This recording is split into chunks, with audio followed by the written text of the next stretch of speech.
Somos considerados la especie más inteligente del planeta. Sin embargo, somos la peor. ¿Qué hacemos en este mundo? ¿Quién nos trajo aquí? ¿Cuál es nuestra misión en el planeta? Tal vez nunca lo entendamos. Aun cuando parece ser que nuestra única misión es acabar lentamente con él y sus especies. ¿Te has puesto a pensar que tal vez este planeta no nos pertenece? Aún así su cuidado está en nuestras manos. Ellos estuvieron mucho antes que nosotros. Y solo somos sus invitados. Hemos venido a invadir su territorio.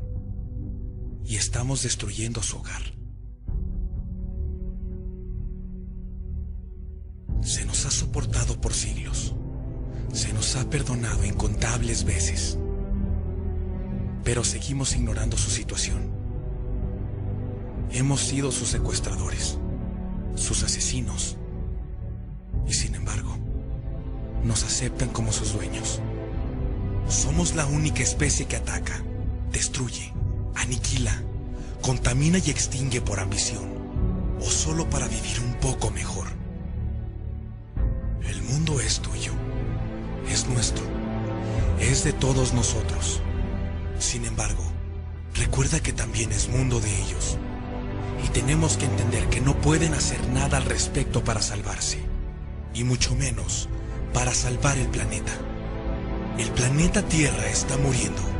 Lo estamos destruyendo en forma vertiginosa y está hambriento de amor. No le quedan muchas fuerzas. Y a pesar de todo, nos sigue regalando generosamente los mejores espectáculos desde que llegamos a él. El planeta ha sido el mejor anfitrión de nuestra especie. ¿Acaso no merece un reconocimiento? Si se nos dio la capacidad de hablar, pensar, crear, construir y ayudar, ¿por qué solo callamos, ignoramos, destruimos y matamos? Abre los ojos. Tú también estás muriendo, junto con tu planeta. El único planeta en nuestro sistema solar donde se nos dio el privilegio de vivir. Somos miles de millones en este planeta. Somos una raza pensante, racional, dominante. ¿Por qué no nos hemos dado cuenta de eso? Somos capaces de conquistar países, la luna e inclusive planetas. Sin embargo, no somos capaces de conquistar nuestros propios corazones. Toca tu corazón, siente lo que trata de decir, escucha lo que pide a gritos. Y entendamos que debemos coexistir en el mismo planeta. Empieza por cambiar tú mismo. Propóntelo. Haz que tus hijos lo sepan y lo entiendan, y que los mayores lo recordemos. Para que el día que la humanidad deje de existir y alguna otra especie encuentre nuestro planeta, vea que fuimos una especie que se equivocó, que cayó, pero se levantó y enmendó sus errores. El planeta ya no es el mismo, y ya no podemos esperar más. Todos sabemos lo que tenemos que hacer. El tiempo premia. El futuro del planeta está en tus manos. Ayúdalo. Ayudémoslo. Porque el planeta Tierra eres tú.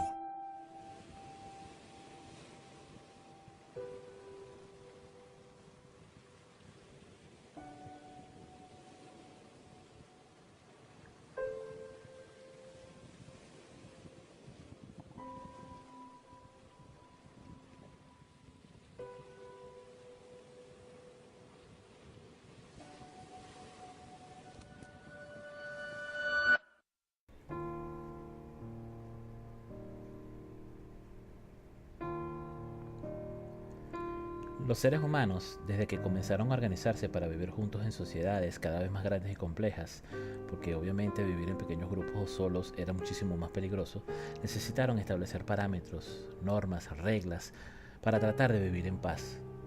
Desde siempre, el hombre ha soñado con un ideal de moral donde todas las personas hagan cosas buenas, exista justicia e igualdad.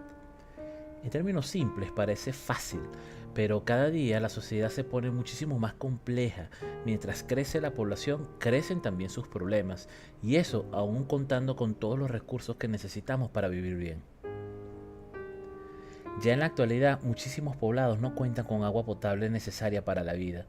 La hambruna en África parece que no tiene fin, aun y cuando en el planeta hay suficiente alimento para todos.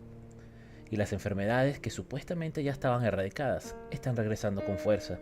Muchas de estas enfermedades son sencillas de curar con medicamentos económicos y fáciles de fabricar. Entonces, ¿por qué no se fabrican? Sencillo, porque las personas encargadas de tomar las decisiones no les importa. Ahora bien, ¿solo los gobiernos tienen el poder de cambiar las cosas? No. Nosotros también tenemos el poder de hacer esos cambios. Tenemos la inteligencia para organizarnos y decidir. Solo nos falta dar el primer paso y ponernos en acción. Pero, ¿cómo hacerlo? ¿Y qué es lo que yo realmente puedo hacer? Bueno, son muchas las cosas que podemos hacer si ponemos nuestro cerebro a trabajar. La creatividad es un músculo que se ejercita con la práctica. La creatividad, según Albert Einstein, es más importante que el conocimiento. Veamos una iniciativa sencilla, pero que ciertamente nos muestra cómo se contagia la bondad en las personas. Es un video de Médicos Sin Fronteras que presenta un producto maravilloso, la pastilla contra el dolor ajeno. 8.000 personas mueren cada día a causa de enfermedades olvidadas. Mueren por no tener acceso al diagnóstico ni al tratamiento adecuado. Millones de enfermos olvidados cuyas muertes pueden ser evitadas. En 2008 descubrimos que 6 de los 10 medicamentos más vendidos en las farmacias españolas son analgésicos para algún tipo de dolencia. Creamos un concepto, el dolor ajeno. ¿No sería genial que todos pudiéramos tomar unas pastillas que ayudaran a los que no tienen acceso a medicamentos? Nosotros las tomamos y ellos se curan. Nace la idea de producir y comercializar unas pastillas que curen el dolor ajeno. A través de su venta sensibilizaríamos a la sociedad y conseguiríamos fondos para que Médicos Sin Fronteras pudiera seguir diagnosticando y tratando a enfermos olvidados. Primer contacto con Médicos Sin Fronteras España en sus oficinas de Barcelona. Se entusiasman. ¿Se puede hacer? Queremos que nuestras pastillas se vendan exclusivamente en farmacias, como cualquier analgésico. Primeros problemas. No se puede vender como medicamento algo que no lo es. Existe una ley europea que lo prohíbe. Insistimos, cartas, viajes, la ministra da el visto bueno, nos manda una carta y todo, pero delega la decisión final en cada una de las 17 comunidades autónomas. Conseguimos convencerles y todos ellos se suman al proyecto, sin excepción.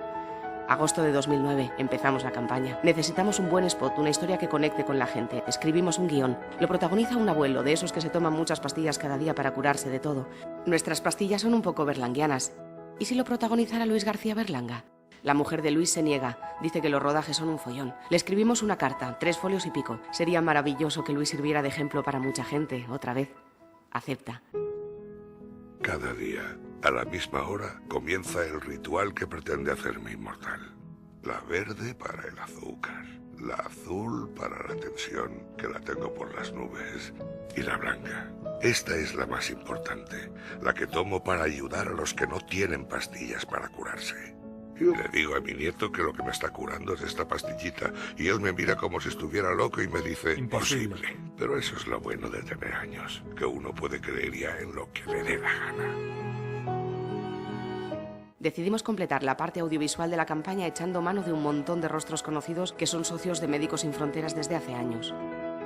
Creamos el site de la campaña, un espacio informativo y participativo en el que la gente puede enviar recetas a todos sus contactos, autodiagnosticarse para ver el grado de dolor ajeno que sufren, ver vídeos, convertirse en activistas, hacer de esto algo grande. Empezamos a producir nuestras pastillas, tendrán sabor a menta. La primera producción será de 1,5 millones de unidades, con eso tendremos para algunos meses. Hasta Canal Plus hace un documental sobre nuestra campaña. Presentamos nuestra campaña en la Academia de Cine de Madrid. Somos noticia en todos los medios, prensa, radio, televisión. Fallece Luis García Berlanga. El spot que rodamos con él justo un año antes se convierte en una especie de obra póstuma. Todos los telediarios utilizan nuestra campaña para despedir al gran cineasta. La primera semana de campaña la web recibe más de 50.000 visitas y el spot protagonizado por Berlanga se convierte en una especie de viral. La gente lo utiliza como libro de firmas para lanzar un último mensaje al director. España sufre un repentino y severo brote de dolor ajeno y la gente acude a las farmacias a por su tratamiento. En 20 días de campaña se han vendido 1,5 millones de unidades y la campaña en medios convencionales aún no ha empezado. Decidimos fabricar de manera urgente 3 millones más de cajas. Empezamos a soñar con la posibilidad de convertir nuestras pastillas en el medicamento más vendido en nuestro país y que el dolor ajeno nos duela más que el propio. Las farmacias se vuelcan con nuestro proyecto y utilizan las cajas de pastillas y la imagen de la campaña para adornar sus escaparates. La gente hace suya la campaña, cuelga vídeos en la red apoyando el proyecto, componen canciones sobre ella y las pastillas contra el dolor ajeno se convierten en un modo solidario de felicitar las Navidades. Un buen número de empresas cambia el jamón ibérico por el envío masivo de pastillas a sus clientes y proveedores. 15.000 farmacias adheridas, 652.000 entradas a la web, más de 150.000 referencias en webs, blogs y foros, 472.000 vídeos vistos, 37.000 comentarios en el site. La palabra más repetida es idea. 106.000 fans en Facebook, más de 4.000 seguidores en Twitter. 500 medios de comunicación han reproducido la campaña con una audiencia estimada de 90 millones de personas. Y lo más importante, las pastillas contra el dolor ajeno están ya entre los 10 medicamentos más vendidos en las farmacias españolas. Médicos Sin Fronteras ya ha recibido el dinero de la venta del primer 1,5 millones de cajas. Algo más de 1.300.000 euros.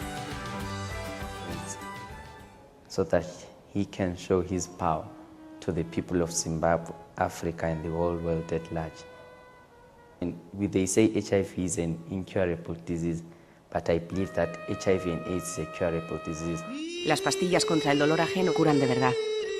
Lea detenidamente las instrucciones de uso. En caso de duda, consulte con su farmacéutico.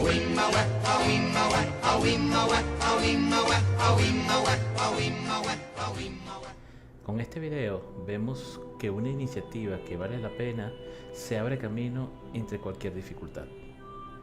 Me encanta la óptica de situarme del lado de aquellos que buscan soluciones y no de parte de los creadores de problemas.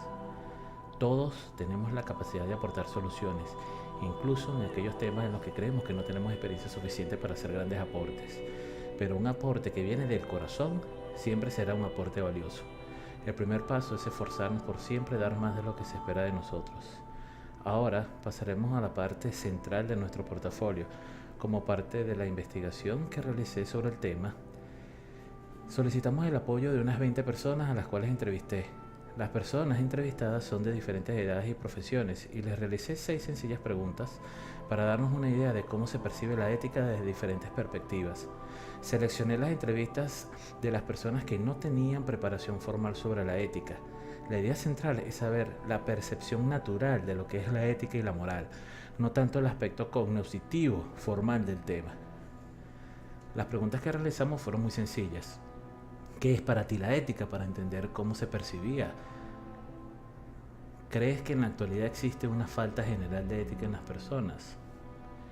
¿Ves algún cambio en la moral en la actualidad si la comparas con la moral de hace unos 10 o 12 años? ¿Tienes algún lema o filosofía de vida? ¿Alguna vez enfrentaste un dilema ético? ¿Cómo lo resolviste? ¿Puedes recomendarnos algún libro o una película que trate sobre este tema? Sin más preámbulos, espero de verdad que lo disfruten y me encantaría sus comentarios.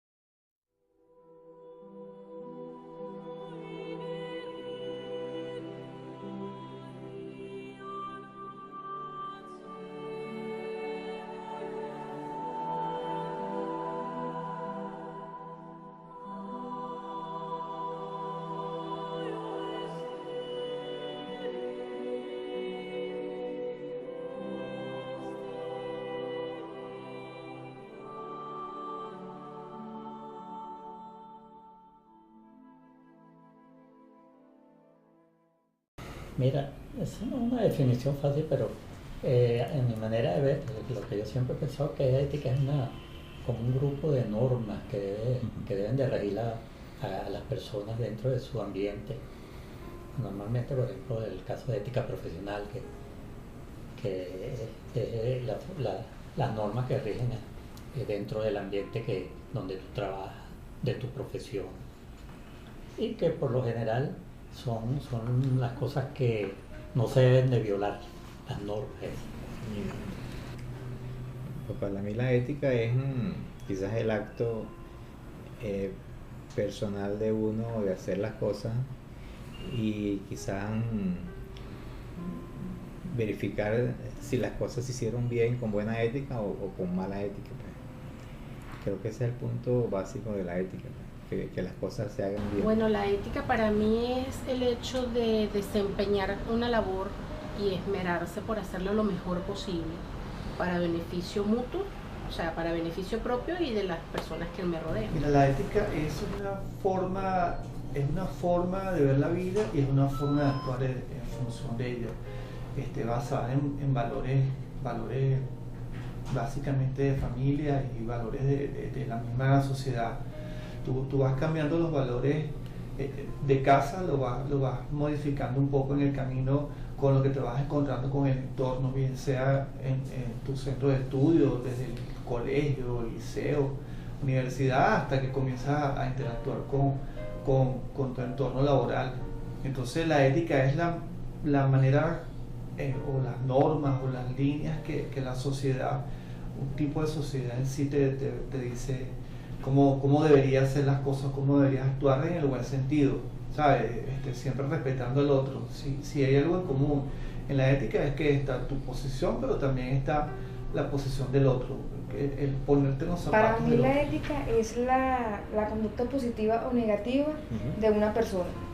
Pienso yo que una buena ética debe darse desde el punto de vista de lo que pienso, lo que siento y lo que hago. Al unir esos tres factores podría decir que la decisión que tome podría surgir en función de mi ética. Mira, para mí la ética es esa filosofía entre el bien y el mal de la conducta humana y la moral o la forma de llevar la vida.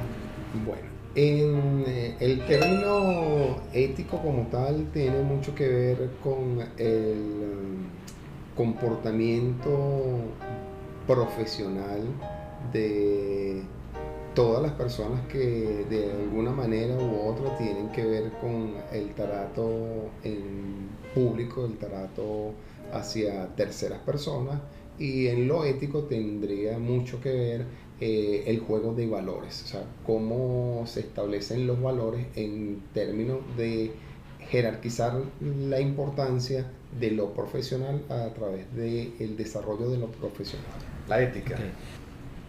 Bueno, para mí la ética tiene que ver más que como un concepto, yo me imagino que como un principio de conducta, ¿no? Hoy podemos decir que vivimos en una sociedad y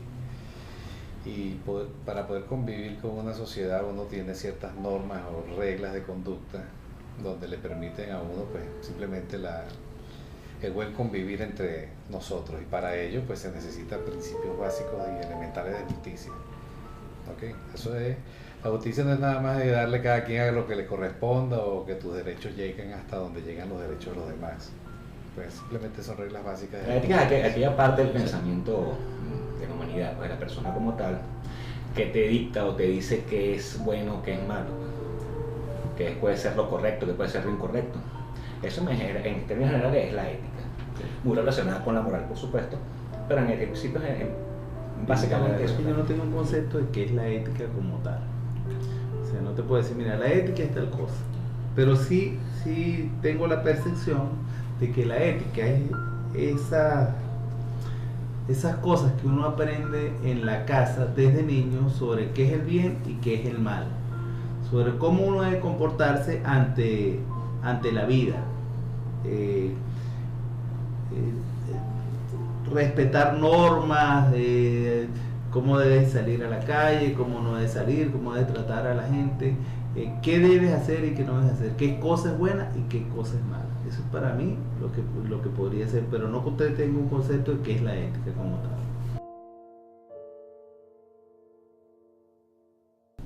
Yo diría que en general no, yo diría que hay un porcentaje importante de personas que creen en la ética y que lo manejan.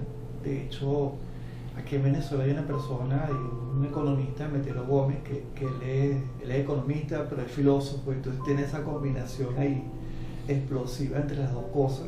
porque una cosa es las teorías económicas y otra cosa es las teorías filosóficas, y la mezcla entre ambos es bien interesante, y él hace una crítica a la ética, pues llama a la ética del capitalismo. Él sí es claramente definido como una persona que defiende el libre mercado. Yo creo que sí. Sí. ¿Se nota en qué aspecto crees tú que se nota? Bueno, ya hoy en día pareciera que fuera la excepción conseguir gente que de buenas costumbres. Bastante. Muchísimo.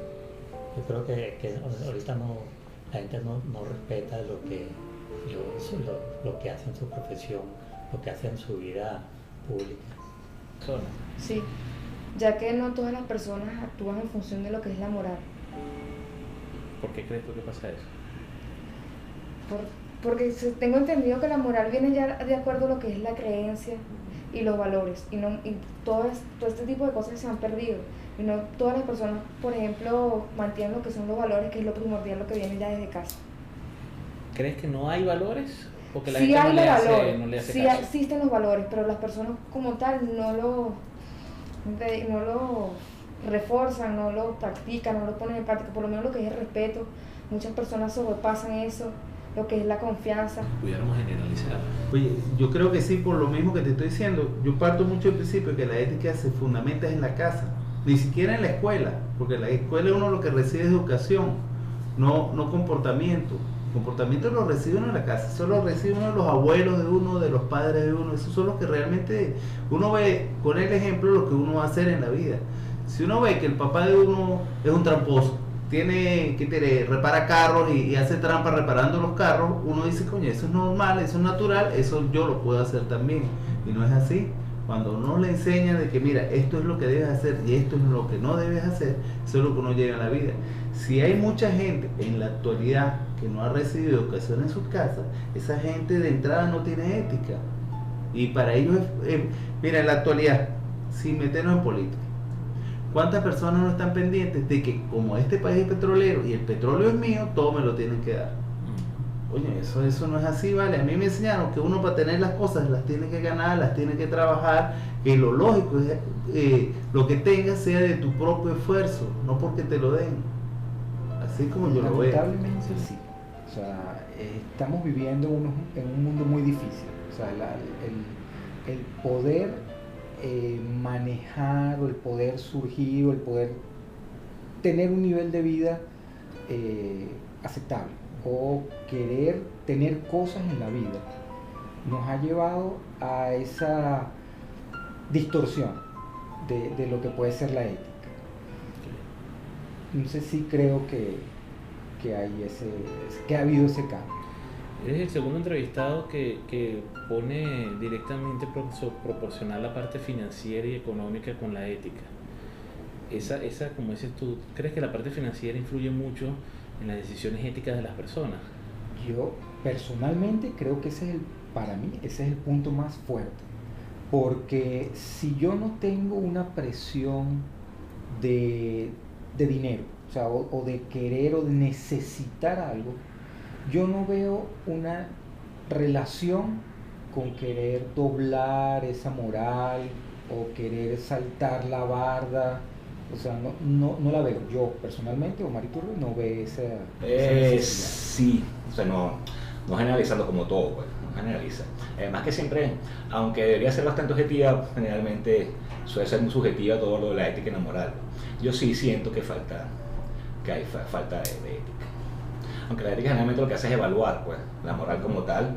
Yo siento que la gente valora la moral muy a su conveniencia, quizás a los sucesos diarios, hay cosas y vas perdiendo como esa capacidad también de análisis. No digo que de repente yo pudiera considerarme que tengo buena capacidad de lo que es ético y lo que no es ético.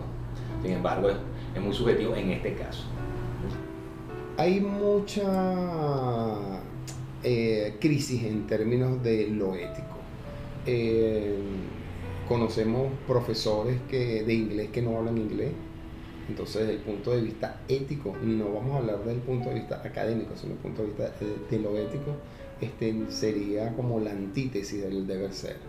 Eso me parece que es una crisis de valores personales, profesionales, que tiene mucho que ver con el desarrollo de su labor, de sus funciones. Entonces creo que hay una crisis de valor personales y eso tiene que ver con lo profesional y lo ético. Definitivamente hay muchos cambios, o sea, y varios ejemplos, ¿no? O sea, lo que era moral hace 10 años, hoy pasa a ser normal, o depende de ese grupo social, que para un grupo social determinado algo es moral y para otros no es moral. Hablemos, por ejemplo, del matrimonio gay, que está ahorita de moda en todos lados. ¿Qué pasa? Para mí no funciona el matrimonio gay, no debería ser, es antinatura. Pero ¿qué pasa? Hay un grupo social, que es la comunidad gay de determinados países, que para ellos es normal. Entonces, bueno, para mí es inmoral. Para ellos no. Hace 10 años atrás, ese grupo de personas pues, podían ser peor vistas de lo que son ahora. Con todos aquellos razonamientos bíblicos, cualquier cosa, definitivamente para mí es antinatural, para otro grupo de personas es muy normal, pues, y los apoyan en esa búsqueda. No me estoy llamando homofóbico, por ser las moscas, no se va a pensar mal, pero bueno, en un momento era inmoral, pues, y así muchas otras cosas. O sea, tú estás en la calle, antes era inmoral escupir al piso. Puede escupir al piso, no porque antes era inmoral, la gente puede ensuciar el metro, que antes se considera inmoral en Venezuela ensuciar el metro. Tú vas a dar a una persona que tú te quedaras sentado en un sitio, una persona joven, y una persona muy adulta, o sea, no darle el asiento mucho, pues, este tipo es muy inmoral, ¿vale? ¿Cómo es posible que haga eso? Hoy por hoy no, o sea, 10 personas se ha perdido también, bueno, parte de lo que era el encanto venezolano hace 10 años atrás, lo que es ahora. Sí, evidentemente que sí se ha cambiado porque toda sociedad va evolucionando y probablemente los temas de la moral anteriormente, hace 10, 12, 15 años, sea un tema más de convivencia, más de que dónde me coloco con el otro, qué cosas veo en el otro. No quiero decir que ahorita no sea así, pero ahorita la sociedad ha cambiado pues en su composición. Anteriormente, por ejemplo, a nivel educativo,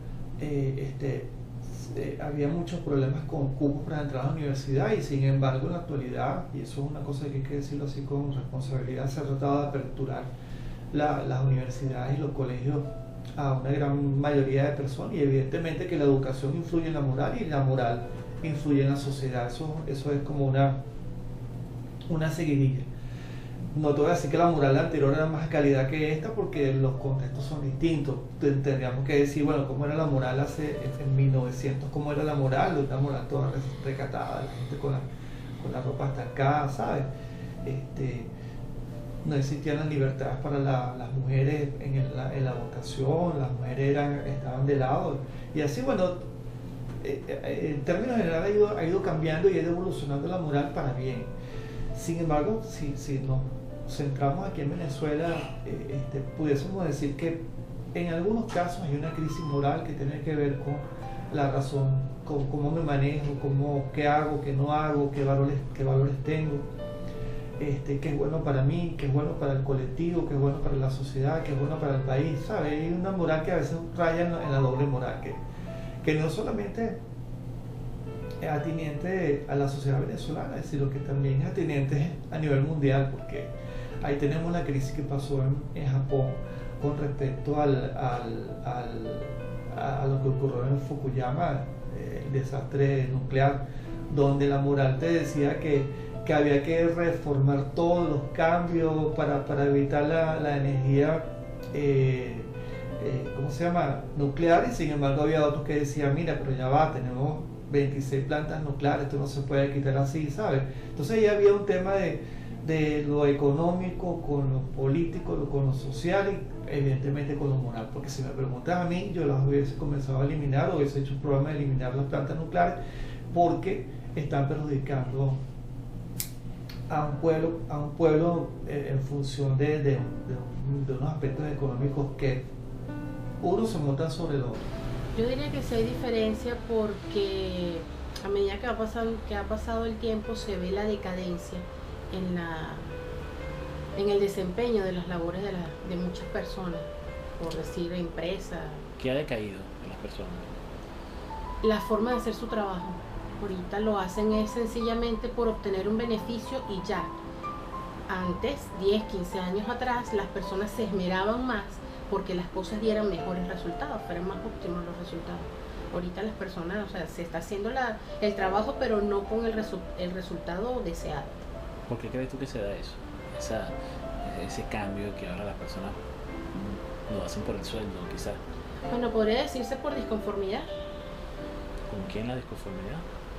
Con ellos mismos, sin saber que es con ellos mismos la disconformidad. Algún factor a su alrededor podría ser el detonante, pero principalmente la disconformidad es con la misma persona. ¿Se ve un cambio? Yo pienso que sí. Antes nosotros éramos una sociedad que vivía, una sociedad muy trabajadora, muy alegre. Nosotros simplemente interactuábamos, cada quien dentro de su círculo y todo esto. Hasta que el tema político nos ha influenciado de tal manera que cada quien tuvo que tomar partido para un bando o para otro bando. Y eso fue un principio de una degradación de costumbres que hemos estado viendo hoy en día, que la gente por defender a ultranza una idea, una ideología, pues simplemente basta con llegar hasta donde él considere que es justo en función de su pensamiento, ¿no? Y muchas veces eso hace que se afecte a los demás. Hoy en día vemos cualquier cantidad de abusos con respecto a la gente y a la propiedad de la gente. No es la misma moral. Porque como te dije anteriormente, ya que la moral viene de lo que son las creencias, las costumbres y los valores que impone esa sociedad. Y ahorita actualmente lo que son esas creencias, esas costumbres, todo eso se ha perdido. O sea que en ningún momento sería lo mismo. ¿Y tú crees que en el futuro va a ser peor?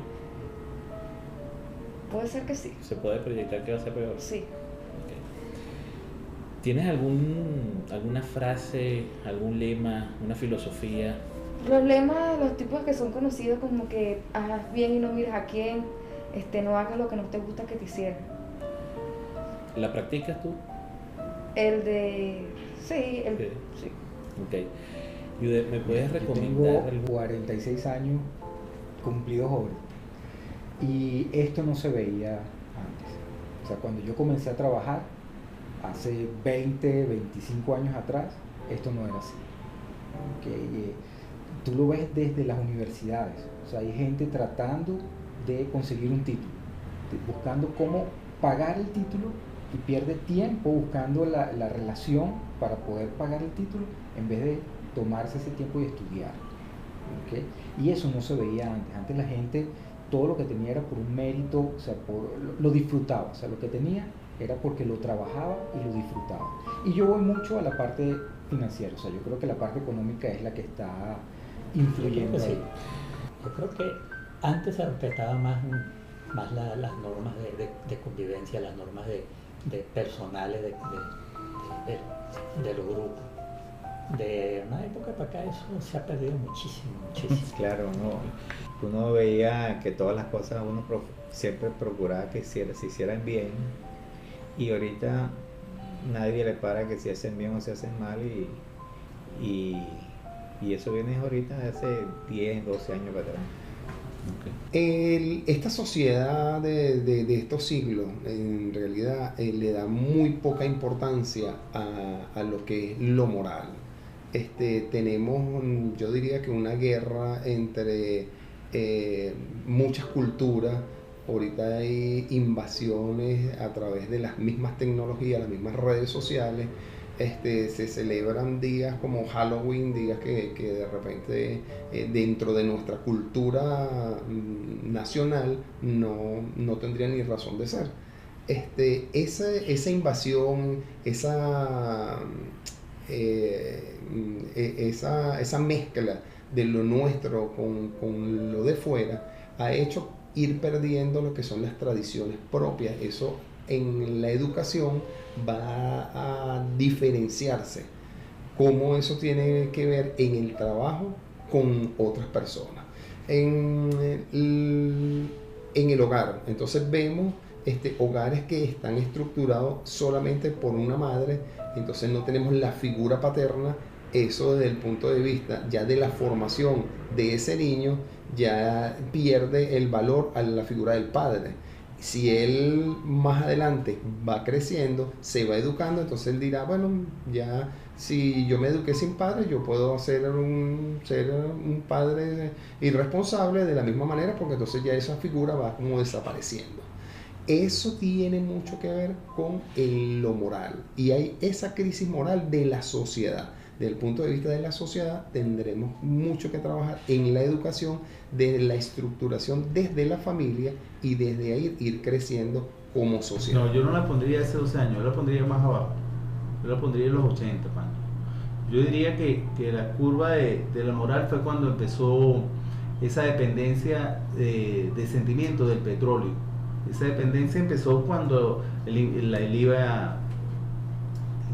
inflación empezó a subir, cuando el bolívar pasó el famoso de 4.30 a la actualidad, que hasta tuvieron que quitarle cero porque es un desbarajuste decir que acaba de pasar de 4.300 a 6.300. Eso no suena ético, más allá de 4.30, 6.30. De que ese empezó a ocurrir, de que empezó a faltar trabajo, de que la gente empezó a dejar de trabajar, es cuando empezó este debacle. El golpe del 92 tiene que ver con esto, con lo que está pasando actualmente. La gente, pues ya en ese momento la gente estaba ahorcada. En el Caracazo ya la gente está ahorcada y ya no le queda cuello y sigue ahorcada. Interesante, tú estás relacionando la moral directamente con el factor económico. Con el factor educativo. El factor educativo está relacionado con el factor económico. O sea, si tú no tienes dónde estudiar, tienes que salir a trabajar, o ves que si no trabajas y te regalan todo, entonces no tienes moral, no la tienes. Más difícil. Es más difícil. Por eso es que yo parto que el país sí tiene cambios, pero tiene que salir de abajo, tiene que salir de la educación. Los cambios no están arriba, no están en la gente ya de 25 años para arriba, y se lo perdimos. Los cambios están de 15 años para abajo, diría yo, y cuidado, ya de 15 a 20 se podría luchar un poquito para sacar a los tipos adelante. Pero los que ya llegaron a 25 y no tuvieron, no tienen y no van a tener tampoco. Eso ya se acostumbraron a un estilo de vida, a que las vainas o me las regalan o me las cojo. Donde yo vivo, pensar en invasión es algo natural. Invadir. Eso lo invado. O sea, alguien que no tuvo para conseguir nada en su vida, piensa que el método es invadiendo. Entonces yo invado, hago trampa, lo que invadí después lo vendo, con eso saco reales, invado en otro lado, eso lo vuelvo a vender, hago reales, compro algo usado o robado, lo parapeteo, lo vuelvo a vender, hago reales. Ese se ha vuelto como facilismo. Parte del facilismo, parte de lo que estamos hablando, que para mí viene siendo como lo ético. O sea, no ganarse el dinero del esfuerzo propio, sino de la trampa, del mal habido, de la comodidad. O sea, una zona de confort sería en el fondo. Excelente. Yo creo que si hay algo que me ha caracterizado dentro de toda mi vida docente es dos cosas: la responsabilidad y la puntualidad. O sea, me parece que esos son valores que son tangibles, son valores que son transferibles al educando, porque cuando tú dices no voy a faltar a clase porque yo estoy seguro que el profesor no va a faltar, o sea, ya eso te marca como alumno. Yo voy a hacer el trabajo de esta forma porque yo sé que el profesor le va a gustar esta manera de trabajar. Ese profesor es responsable, él va a querer eso. Eso me ha marcado como filosofía de vida, tanto en lo profesional como en lo ético. Y eso es lo que yo creo que si de 1000 personas que yo habré tenido relación como profesor-alumno, habré marcado una, yo creo que para mí eso es un gran logro. Esa es una filosofía. Tú como docente universitario, Félix, ahorita que me estás hablando de ese tema, me provoca preguntarte, ¿cómo ves tú el tema de ética y moral en relación a la exigencia del docente? Porque yo también he dado clases, yo también soy docente, y me he visto preocupado en función a que a veces cuando el profesor exige mucho, la moral, por llamarlo de alguna manera, de los alumnos, como que hace presión como para bajar los niveles educativos. Yo escribí un artículo, que yo sé que tú leíste, llamado El proceso de inflación académica, que es, cada vez vemos que las empresas están exigiendo un mayor nivel educativo, y cuando tú vas a hacer algún estudio en la práctica te das cuenta que no te están exigiendo un mayor nivel educativo porque el puesto lo requiera, sino porque como que se están dando cuenta como que ya los licenciados de ahorita no son igual que los licenciados de hace una década ni de hace 2 décadas. Entonces ya como que estamos exigiendo un cartón más grande, es decir, un título mayor para hacer las mismas funciones que se hacían 10 años atrás. ¿Cómo lo ves tú desde ese punto de vista? En la actualidad, las empresas requieren de profesionales que tengan mucha habilidad desde el punto de vista profesional, pero la parte académica la ven como un requisito de entrada. Para una empresa es mejor tomar un profesional recién egresado de una universidad, virgen diría yo, que yo adapte, yo entrene, yo capacite de acuerdo a las necesidades del cargo. Pero cuando una empresa está en búsqueda de un profesional que ya está hecho, que es un profesional que ya tiene de alguna manera toda una formación, se le hace difícil encajarlo dentro de la empresa. Entonces, ¿qué es lo que se sugiere? Que el profesional del momento se prepare para ejercer en cualquier medio y en cualquier condición. Que el estudiante se le dé ahorita la libertad de que él diseñe cuál sería su pensum de estudio, cuáles serían los patrones para él desarrollar desde el punto de vista de la creatividad. ¿Por qué? Porque hay un currículo que es el currículo visible que todos vemos, pero siempre hay un currículo oculto de cualquier docente donde esto es lo que piden para que él apruebe el mínimo aprobatorio, pero yo necesito que él tenga estas competencias, porque cuando él salga al campo laboral, él va a ejercer. Para llevarlo a un ejemplo, ¿qué es lo que yo le digo a mis alumnos cuando están haciendo prácticas docentes? Esto es lo que les piden a ustedes, que ustedes deben hacer como docentes. Pero cuando ustedes salgan afuera, en el campo de trabajo, a lo mejor van a conseguir una pared pintada de verde y no van a conseguir un pizarrón o un videobeam. Entonces ustedes tienen que estar preparados académicamente para trabajar en esa pizarra. Pero desde el punto de vista profesional y personal, ustedes tienen que tener competencia para manejar cualquier tecnología, cualquier videobeam, cualquier otra cosa, porque eso no está en el pensum. Entonces, ese profesional del pasado, que era un profesional con altos niveles académicos y una buena formación, se ve ahorita muy desmejorado cuando tú lo comparas con un profesional recién egresado. ¿Por qué? Porque tiene muchas carencias, muchas debilidades. Todo el sistema educativo te va formando de una manera que es el patrón de lo que yo necesito. Yo necesito un profesional con esto. Y el sistema educativo te va formando en eso. No te exige, el docente no te pide más de lo que pide él, y el docente toma entonces unos objetivos. Estos son los objetivos que yo tengo que planificar, estos son los objetivos que yo voy a dar, y esto es lo que tú tienes que aprobar. No se sale de ahí. Cuando conseguimos ese tipo de docente, se nos presenta el dilema ético. ¿Está preparado ese profesional para salir al campo de trabajo o solamente tiene un mínimo de aprobatorio con un título? Ese mínimo de aprobatorio estamos llegando a la mayoría, y ahí es donde está la crisis. No tenemos personas con competencias adicionales, extras al campo de trabajo, a todas las exigencias de la modernidad, las nuevas tecnologías que nos están arropando. Entonces yo tengo alumnos que vamos a pasar la lista y hay 40 personas. Coloquen ahí sus correos. Cuando usted le envía correspondencia a sus 40 direcciones de correo, se te rebotan 20, porque no están activas, porque nunca las personas la pusieron en uso o están cerradas. Entonces te das cuenta que no son usuarios de la tecnología tampoco. Y uno de los requisitos que yo le digo a mis alumnos es que tú le vas a dar clase a un niño que está criándose ahorita en una generación de alta tecnología. Entonces, ¿cómo tú vas a poder dominar un conocimiento que tú sabes que ya el niño lo posee? Porque cualquier red social le da la información. Ahora, ¿cuál es la labor del docente? ¿Cómo encaminar a eso? Ahí es donde está lo ético. ¿Cómo utilizar las nuevas tecnologías para que ese niño tú puedas tener el nivel y la competencia para atender sus necesidades? Yo lo que siempre he usado es haz el bien y no mires a quién. O sea, yo creo que ese es algo básico. Tu regla de oro. Sí. Yo digo que hay que pensar, decir y hacer. Muchos no se quedan en el pensar y no lo dicen. Hay otros que lo piensan, lo analizan, lo piensan, lo escriben y hasta ahí se quedan. El hacer es lo más difícil. Es tú decir, fíjate, por ejemplo, en el caso de los emprendedores, ¿cómo nace eso? Eso nace de una idea, de un pensamiento.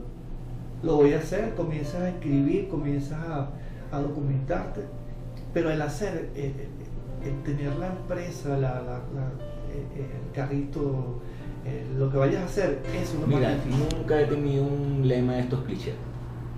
De hecho, nunca lo he pensado. Podría agarrar, caerme cliché aquí contigo y decir, no, vamos a ver ese vive mejor, deja vivir y vive. No tengo, pero sí de repente hay filosofías de vida que sí comparto. Sí tengo varios, algunos te lo puedo decir, otros no. No vale, sí, mira, haz bien y no mires a quién. Es uno de tantos. Y es que no los tengo así. Sí tengo otros que me decían de chiquito. De chiquito, sí. Más vale 1 gramo de responsabilidad que 10 kilos de oro. Excelente, muy bueno. Yo siempre dije que la vida es corta y hay que vivirla.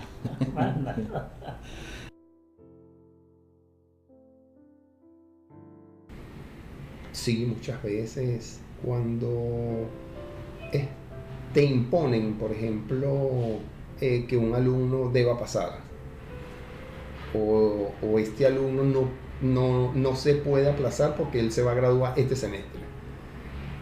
Entonces, eso para mí ha sido un trauma ético.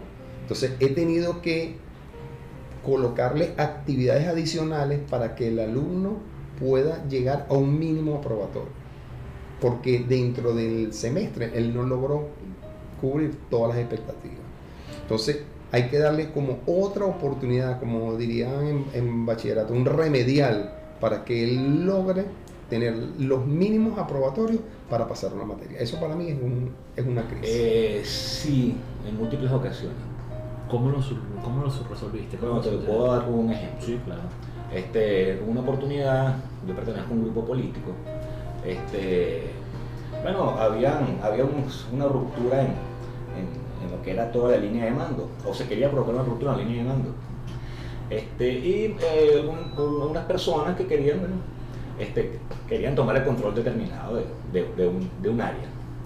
¿Qué pasó? Estas personas hablaron conmigo, ¿no? Tenían más poder para lograr el objetivo. Y en este caso, pero yo no estaba de acuerdo porque no me parecía que era bueno lo que querían hacer ellos.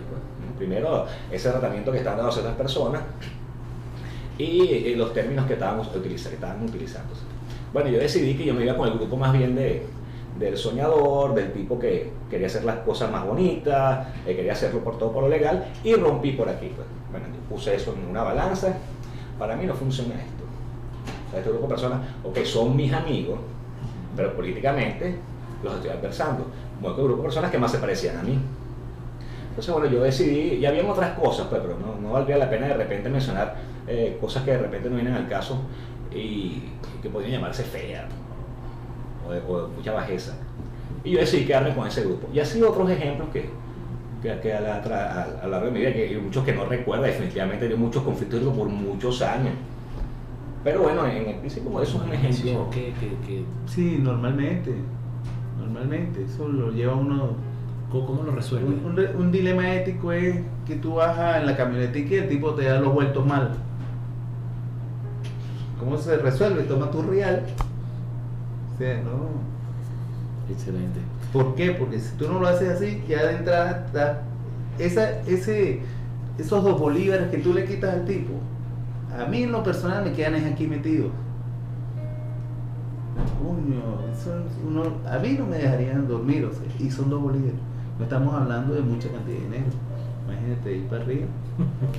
Fíjate, varios. A lo largo de toda mi vida profesional tanto en la empresa pública como privada, que me han tocado interactuar en las dos partes. Algunas veces por una orden he tenido que decir algo que no es lo que debería ser, o no es lo que legalmente se tenga que decir, o elegantemente se tenga que decir, y he tenido que cambiar un poco el discurso, sin decir una mentira, pero ¿sabes? Esas técnicas que te enseñan a que muevas la situación para evitar algún conflicto de intereses, ¿sabes? ¿Algún dilema ético? Mira, la verdad que como un dilema ético, bueno, simplemente como observador uno puede ver muchas cosas. Más bien uno lo que puede hacerse es el vista gorda con cosas que uno ve. Tratar de participar, por supuesto, muchas veces alguien te hace alguna oferta, algún ofrecimiento deshonesto, y bueno, basta con evaluar hasta dónde uno ha llegado y lo que uno cree que es capaz para saber si vale la pena tomar atajo o llegar a un camino diferente, con cosas que no estén acordes a la buena costumbre. Okay. Yo soy amante de las series de televisión. Esa del Doctor House, yo creo que es un ejemplo de lo ético, porque yo creo que es un personaje desde el punto de vista personal, de repente muy particular, pero desde el punto de vista profesional nadie le discute sus casos. Entonces yo creo que en ese dilema es que debemos trabajar, o sea, cómo nosotros podemos congeniar desde lo personal con lo profesional. Yo no sé si te pueda servir. Leí recientemente un reportaje de National Geographic del mes, bueno, aquí llegan con un poquito de retraso, noviembre del año pasado, que dice Cuba libre, y se refleja esto que estamos hablando, cómo ha pasado la Cuba, cómo es la Cuba actual, cómo son los jóvenes actuales en Cuba, de qué viven. Y una de las cosas que más me impresionó, me chocó, es que los cubanos o el Estado de Cuba, el país nos vende que los cubanos tienen la mejor educación del mundo. Y verdad, puede ser, todos los cubanos llegan a ingenieros y a doctores. Uy, qué buena idea. Lo único malo es que el gobierno les paga tan poco, que los tipos son taxistas para turistas. Y con el cambio del dólar y los sistemas monetarios que ellos tienen, ganan más ellos como taxistas que como ingenieros o como médicos. Ese artículo es muy bueno, se llama Cuba Libre, en la ciudad de Geographic la portada dice Cuba Libre, les recomiendo ese. Mira, hay un libro que no es un libro de autoayuda ni libros muchísimos, o sea, de verdad, tanto de texto como de lectura. Pero hay una novela específica que me llamó mucho la atención y que siempre me gusta, que es A Sangre Fría de Truman Capote. Que se plantea un dilema ético con respecto a la pena de muerte en los Estados Unidos, bastante fuerte, bien interesante, excelente escritor Truman Capote. Y desde el punto de vista de películas, oye, hay una película que me gusta mucho que se llama El Postino, que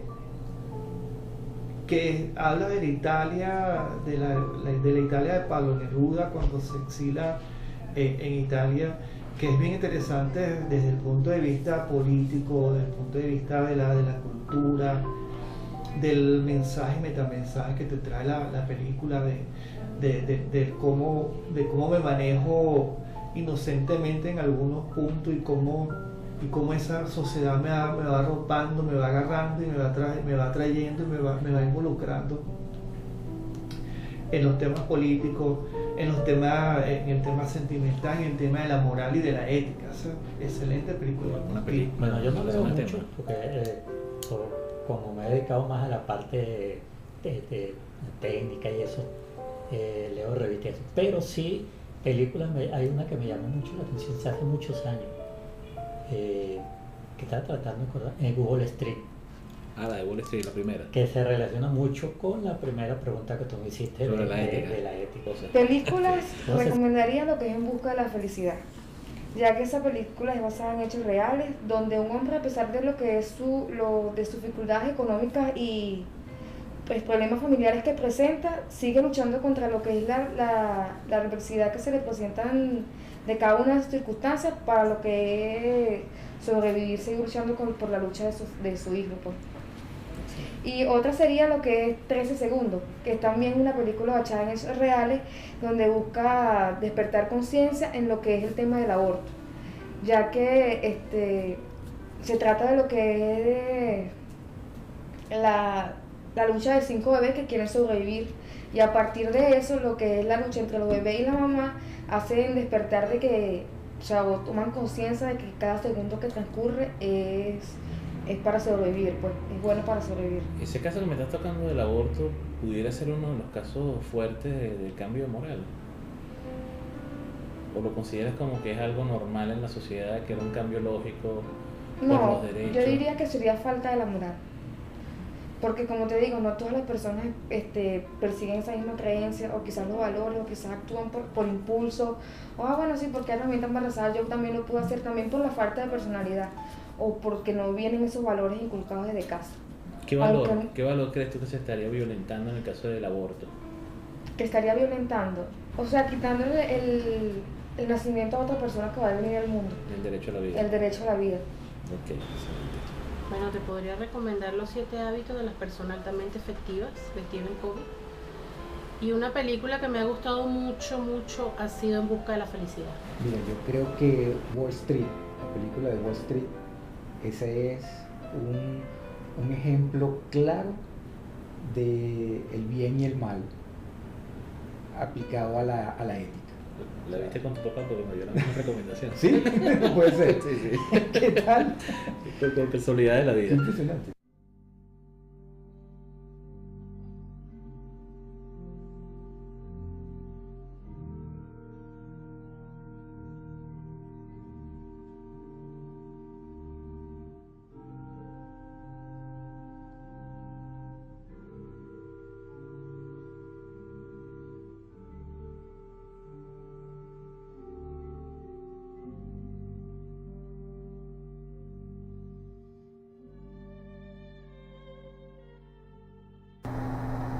Como vimos en las entrevistas, la ética es percibida de distintas maneras, principalmente por el entorno y la educación que recibimos en nuestros hogares.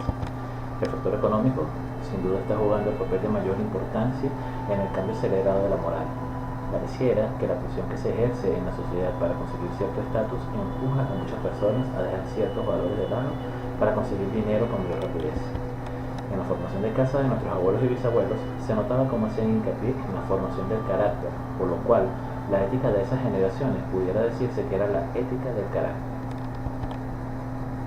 En contraste, pareciera que en la actualidad se hace mucho más hincapié en la personalidad, que es lo que vemos por fuera, las apariencias, algo superficial, por lo que la ética de hoy podemos llamarla la ética de la personalidad, ambos conceptos manejados de este mismo modo por el desaparecido Stephen Covey. Covey decía que la personalidad era como la punta del iceberg, pero que el carácter era la masa que estaba por debajo del agua, que no se puede ver, pero que ciertamente daba una enorme fortaleza a lo visible, que era la personalidad. Razón por la cual la ética de la personalidad es mucho más frágil. Es la clase de ética que funciona bien cuando no hay presión externa. Es tomar decisiones correctas siempre y cuando nadie me invite a hacer otra cosa. La ética, sostenida por un carácter potente, congruente con nuestra manera de ser, con nuestra manera de pensar, nos hace ser éticamente correctos, nos da paz y nos hace dormir tranquilos. Es mi mayor deseo haber podido ayudar en algo en el proceso de internalización del proceso de definir tu concepto de ética, o por lo menos a dar los primeros pasos para establecer tu filosofía de vida y un código personal de ética. Lo dejo con un video extraordinario, que en el fondo es el pensamiento de Aristóteles en función de la ética, que es la de que el hombre está en esta tierra con el único propósito de ser feliz. Y la felicidad no proviene del entorno, proviene de nosotros mismos, de la decisión que tomamos de ser felices. El video se llama Sé Feliz. En el DVD, donde encontrará este portafolio, incluí la edición de mi exposición sobre la ética, que puede reforzar las ideas para la construcción de un enunciado ético que guíe nuestros pasos en este mundo tan cambiante. Muchísimas gracias.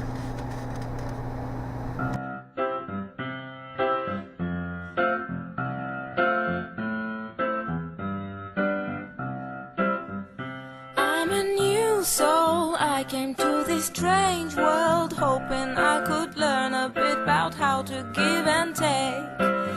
But since I came here, felt the joy and the fear, finding myself making every possible mistake. La la la la la la la la la la la la la la la la la.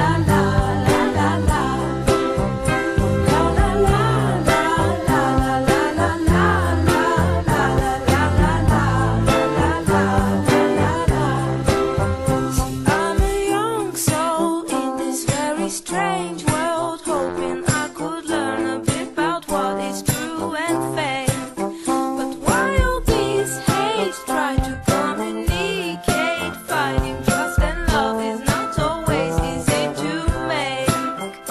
La la la la la la la la la la la la la la la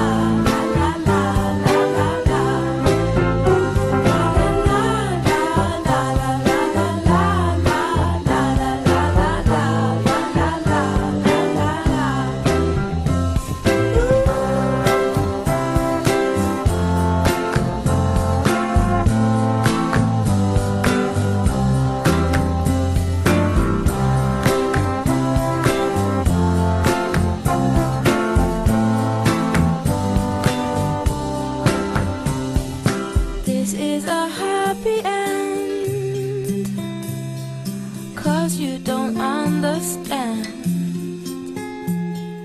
everything you have done. Why is everything so wrong? This is a happy end. Come and give me your hand, I'll take you far away. I'm a new soul, I came to this strange world hoping I could learn a bit about how to give and take. But since I came here, felt the joy and the fear, finding myself making every possible mistake.